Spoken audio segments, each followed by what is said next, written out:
Арсений Сергеевич, здравствуйте. По традиции на нашем телеканале мы подводим итоги месяца с вашим участием. И так случилось, что сегодня наш диалог состоится в городе Мирный, где состоялся первый нефтегазовый форум. И начнем, пожалуй, с последних событий, которые буквально сейчас разрывают информагентство Российской Федерации. Это ваше заявление о том, что произошел запуск первого газа в газопровод «Силы Сибири». Хотелось бы поподробнее об этом событии. Сегодня в городе Мирном историческое событие. Проходит первый нефтегазовый форум Республики Саха-Якутия. И очень важно, символично то, что именно как раз день форума началось заполнение газом газопровода магистрального «Сила Сибири», крупнейшего трубопроводного проекта в мире, который реализован в нашей стране благодаря решению нашего президента Владимира Владимировича Путина.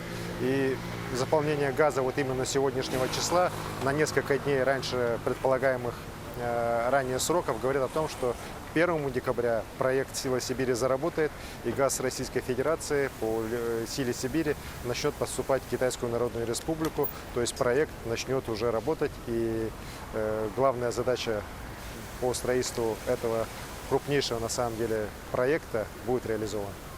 Насколько вообще важен такой формат? Вы сегодня призвали участников к открытому диалогу. Вообще, какие перспективы у отрасли и чего ждете от этого мероприятия? Нефтегазовая отрасль Якутии последние годы растет бурными темпами. На наших глазах буквально нефтяные компании становятся крупнейшими налогоплательщиками нашей республики. Создаются огромные промышленные предприятия. Я не говорю даже о «Газпроме», чей проект на самом деле это мирового масштаба, но и «Роснефть», и «Сургутнефтегаз», компания РНГ, другие компании, которые работают на территории республики в части нефтегазоразведки, уже реально выходят на проекты всероссийского масштаба. И я уверен, что буквально в ближайшие годы Республика Саха-Якутия станет одним из крупнейших центров добычи и нефти и газа, войдет в этот клуб таких регионов. И, конечно же, сегодня нам абсолютно нужна внятная, даже не стратегия уже, а внятные уже программы, краткосрочные, среднесрочные работы по развитию данных отраслей. Вопросы очень важные, начиная от вопросов развития нефтегазопереработки, которые нам абсолютно для республики сегодня приоритетны, заканчивая вопросами экологии, которые, конечно же, надо ставить с самого начала. И как раз сегодня один из круглых столов первого нефтегазового форума был посвящен именно вопросам экологической безопасности, сохранения окружающей среды при реализации таких, на самом деле, серьезных промышленных проектов, как проекты в области нефтегазодобычи. Конечно же, мы ставим вопросы о том, чтобы в тех предприятиях, которые сегодня начинают работать на территории республики в этой отрасли, а будут создаваться и уже создаются тысячи рабочих мест, в первую очередь, конечно же, работали местные кадры. И здесь динамика тоже вполне меня устраивает. Если еще в 2017 году всего лишь 4% в том же Тасюряхнефтегаз-добычи, в том же РНГ занимали местные кадры, то в прошлом году, после проведения переговоров с акционерами этих компаний, после такой плотной работы министерств и ведомств нашей республики, муниципальных образований на местах по подготовке кадров, по привлечению кадров, сегодня уже порядка 30% это уже местные кадры. Причем мы ставим задачу еще более увеличивать набор туда, и в Мирнинском, в Ленском районах, из других районов нашей республики, и чтобы в ближайшие годы мы уже практически все рабочие места, которые здесь будут создаваться, мы могли уже заполнять нашими местными кадрами. Конечно же, для этого нам надо перестраивать систему профессионального образования, как среднего специального, так и высшего, чтобы те специалисты, которые у нас выходят из колледжей, из наших институтов, университетов, соответствовали тем, на самом деле, высочайшим требованиям к специалистам, чтобы у них были те компетенции, которые нужны как раз в этой, на самом деле, очень такой, скажем, технологичной отрасли, как нефтегазовая. Давайте коснемся экономической стороны вопроса. Речь все-таки идет о диверсификации экономики в целом по республике. Если, может быть, в цифры или в относительные какие-то цифры удариться, то какая доля нефтегазового комплекса ожидает, может быть, в ближайшие десятилетия Якутию? Вы знаете, совсем недавно еще вклад компании нефтегазовой отрасли в общий бюджет республики была очень маленькая. Вот. Но уже последние годы структура начала меняться. У нас Сургутнефтегаз последние годы стабильно занимает второе место в налогоплательщикам, порядка 10 миллиардов рублей. Вместе с тем, вот последний год очень хорошую динамику показывает Тасюряхнефтегаз-Добыча, это дочерняя компания Роснефти, которая уже ближайшие 2-3 года, если будет реализовывать те планы, которые у них есть, она выйдет тоже на второе место уже по объему налоговых платежей. При этом мы не забываем о том, что «Газпром» сегодня пока еще, так как газ здесь фактически не добывается, налоги здесь платятся крайне незначительные, но мы уверены, что вот с вводом строя «Силы Сибири» будет в ближайшие годы создано здесь и отдельное предприятие «Газпрома», а во-вторых, вот налоговые платежи все-таки будут соответствовать статусу вот такого, на самом деле, большого, огромного проекта, который реализован на территории Республики Саха-Якутия. И вообще, с учетом, вот если смотреть общую налоговую нагрузку, которую несут нефтяные компании на территории Республики Саха-Якутия, здесь надо сказать, что мы благодаря развитию нефтяной отрасли мы стали одними из таких, знаете, регионов, которые федеральный бюджет зачисляет достаточно большие средства по налогу на добычу полезных ископаемых. 100% этого налога по нефти и газу идет в федеральный бюджет. И эта сумма, вот впервые, наверное, опять же в истории, вот у нас по 2019 году будет порядка 120 миллиардов рублей. Это огромная сумма. Так? Раньше эта сумма по республике вот, еще совсем недавно составляла 2-3 миллиарда рублей. Совсем недавно вы в Москве приняли участие в совещании с участием Владимира Путина, где обсуждались перспективы развития угольной промышленности. Что в первую очередь вы для себя вынесли и какие сегодня для республики есть перспективы в этой отрасли? Действительно, в канун Дня шахтера президент нашей страны Владимир Владимирович Путин принял губернаторов угледобывающих регионов. Нас было 7. Тех регионов, которые больше всего сегодня добывают угля. Мы сегодня на 5-м месте в стране, добывая 18 миллионов тонн угля.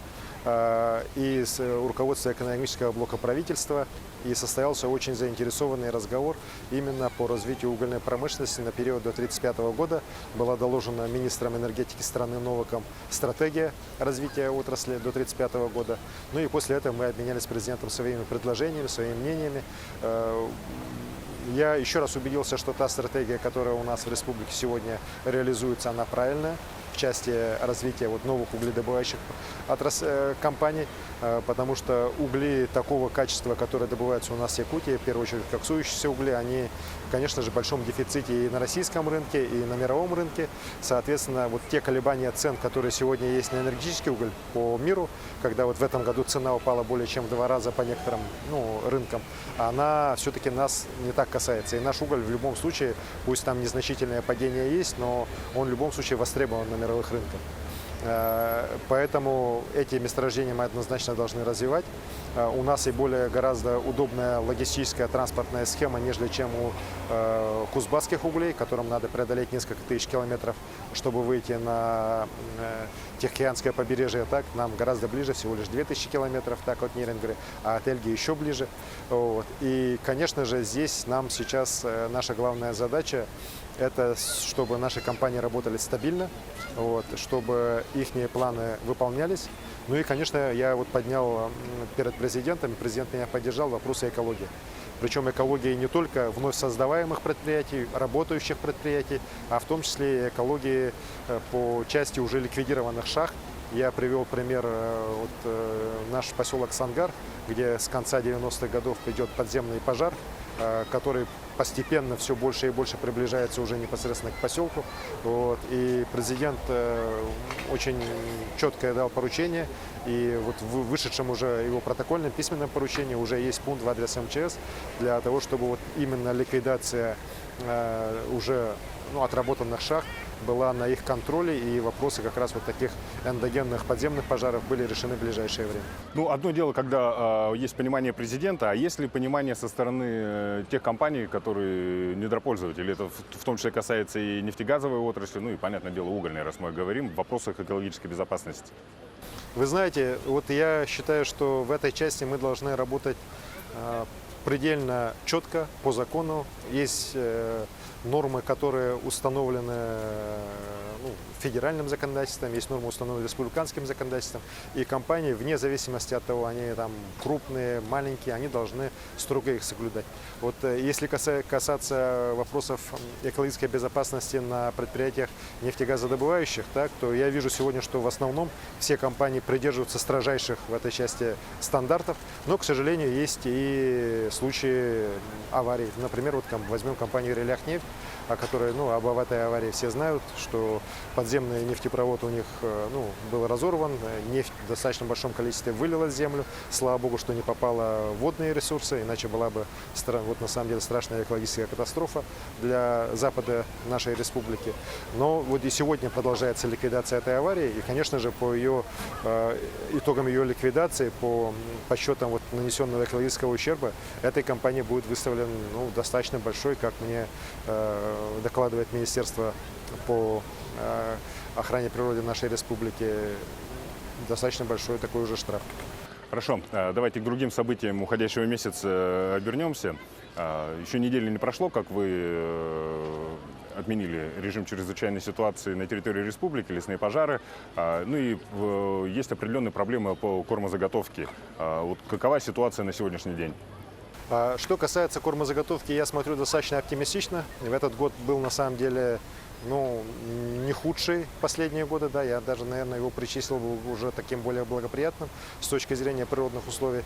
Конечно же, есть проблемы у нас вот в Верхоянском районе, так, где план далеко не выполнен и выполнен уже быть не может, в том числе из-за природных вот этих лесных пожаров. Есть проблемы в Мегино-Кангаласском улусе, в Усалданском улусе из-за того, что часть районов попала в достаточно засушливую зону. Есть проблемы в Намском улусе, незначительные проблемы по городу Якутску. Уверен, что они все будут решены, потому что в других районах, вот, например, в Вилюйской зоне у нас очень благоприятная обстановка, и мы видим, что там даже дополнительные запасы резервные, скажем так, уже заготавливаются. Поэтому по кормозаготовке я проблем серьезных не вижу. Сейчас надо просто вот спокойно довести этот сезон до конца, не расслабляться. Вот. Что касается пожаров, то, конечно же, здесь ситуация еще до конца не закончена. Пожары у нас есть на северах.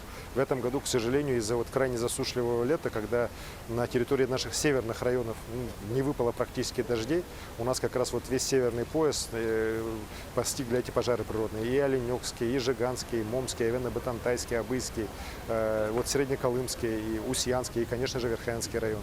Вот. Поэтому вот те решения, которые мы приняли несколько недель назад о переброске дополнительных сил туда, которые у нас освободились как раз здесь, на западе Якутии, это тоже сыграло свою роль. Большинство вот всех пожаров в зоне, скажем так, тушения, они уже локализованы и ликвидированы.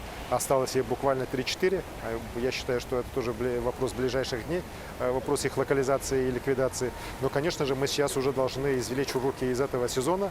И главная наша задача все-таки добиться увеличения финансирования из федерального бюджета на авиалесоохрану, на приобретение техники для того, чтобы все-таки максимальное количество пожаров мы могли ликвидировать в первый день после их обнаружения. На самом деле здесь наши показатели достаточно хорошие и для Дальнего Востока, и в целом для страны. Мы свыше 30% пожаров тушим прямо вот первые сутки, уже ликвидация по ним идет. Вместе с тем, еще раз говорю, для того, когда вот особенно в сухой период, после сухих гроз пожары возникают десятками, у нас просто физически сил авиалесоохраны, сил местного населения просто не хватает для того, чтобы все эти пожары одновременно закрыть. Считаю, что эта работа очень важна, и вот надеюсь, что и в масштабах всей страны вот после катастрофических пожаров в Сибири этого года все-таки решения будут приниматься. Ну, накануне Дня знаний не могу не спросить о проблеме школ, их количество. Вот, тем более в августе было традиционное совещание педагогической общественности. Вот какие проблемы сегодня ставят педагоги? Ну и хотелось бы, наверное, все-таки от вас услышать какие-то пожелания тем, кто начинает свой учебный год с 1 сентября. Конечно же, День знаний для нас это большой праздник. Я считаю, что вообще вложение в образование это одна из главных задач любой власти, которая у нас в республике есть. Мы обязательно должны понимать, что без образованного, без культурного молодого поколения мы республику на новые высоты поднять не сможем. Качество образования, к сожалению, население республики не устраивает. Вот. Не устраивает оно меня как главу республики, потому что когда я вижу, что наши дети, выпускники школ, причем даже не каких-то отдаленных районов, там малодоступных, а центральных районов, сдают ЕГЭ на 8 баллов, на 9 баллов, на 14 баллов. Такие случаи у нас есть по этому году по математике. Это говорит о том, что у этих детей нет будущего. Они никуда не смогут поступить, нигде не смогут учиться. И это, конечно, говорит о крайне низком качестве все-таки преподавания профильных дисциплин в наших школах. И эту ситуацию мы должны менять, и об этом я говорил на августовском совещании. Мы обязательно будем уже в наступающем учебном году внедрять систему, во-первых, оценки компетенций учительского состава, с тем, чтобы каждый учитель знал свои там сильные стороны, слабые стороны, имел дорожную карту своего развития. Ну и, конечно, мое желание, чтобы вот в ближайшие 2 года мы смогли провести такую же оценку компетенций для всех школьников, чтобы мы, как родители, так, знали, как предрасположенности наших детей, мы видели, какие у них есть проблемы, мы видели, в каком направлении они хотят развиваться, и чтобы нам подсказали, ну, что нужно делать для того, чтобы наш ребенок, например, стал замечательным спортсменом или хорошим ученым, замечательным строителем или инженером. Вот. Сегодня уже существуют методики, и некоторые регионы нашей страны, ну, особенно вот такие продвинутые, как Москва, Московская область, уже начинают их использовать именно для такой оценки уже компетенции детей, ну, достаточно таком, скажем так, в возрасте там 10-11 лет. Я считаю, что этот проект замечательный. Он как раз не нацелен на то, чтобы вот сказать, что вот ваш ребенок бесперспективный. Мы вот должны понимать, что любой ребенок талантлив. Я вот глубоко в этом убежден. Просто мы не можем эти таланты вовремя раскрыть. И вот задача нашего образования сделать все, чтобы наши дети максимально все выходили из школы талантливыми, и это позволит им в дальнейшем быть успешными и счастливыми. Хорошо, спасибо большое, Александр Сергеевич, что нашли время, ответили на наши вопросы. Традиционно мы с вами подвели итоги месяца. Спасибо, удачи вам. Спасибо. Спасибо.